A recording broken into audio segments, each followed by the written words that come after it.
Kaliforniyadan Texasga ketyapmiz. Xo'p, yo'limiz 2000 maylli yo'l. Endi o'zimga bitta yo'ldan mana shu yerda saboq chiqardim, qandaydir dars chiqardim. Endi bu dars yo'lda yuryapmiz, ba'zida tez yuraman. Ba'zida tez yuramiz. 110-100 maylga qarab ketamiz. Bu paytda nimaga tez yuramiz? Chunki yo'ldan rohatlanmayapmiz, gaplashmayapmiz, suhbatlashmayapmiz, yo tomosha qilmayapmiz, joylarni qaramayapmiz, tez ketyapmiz.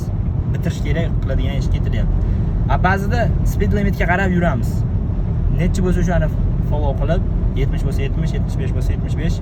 Nimaga? Chunki rohatlanyapmiz. Yo'ldan ko'rib, bu bunaqa joylar bor ekan, unaqa ekan, bunaqa qilish kerak ekan deb rohatlanyapmiz. Protsessdan, yo'ldan maza qilyapmiz. Endi hayotga bog'liq shaydan bitta dars chiqyapti. Kim yo'lida tez ketayotgan bo'lsa, bilingki, u protsessdan, ya'ni darsdan, yo'ldan rohatlanmayapti.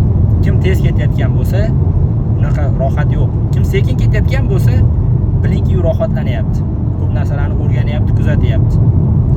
Tez ketayotgan odam halokatga uchrashi ehtimoli balandroq. Nima deysiz aka? Gapingizga 100% qo'shilaman. Lekin balki shu tez ketayotgan odam boshqa qiz haydovchilar orqasidan tez ketayotgandir, nima deysiz?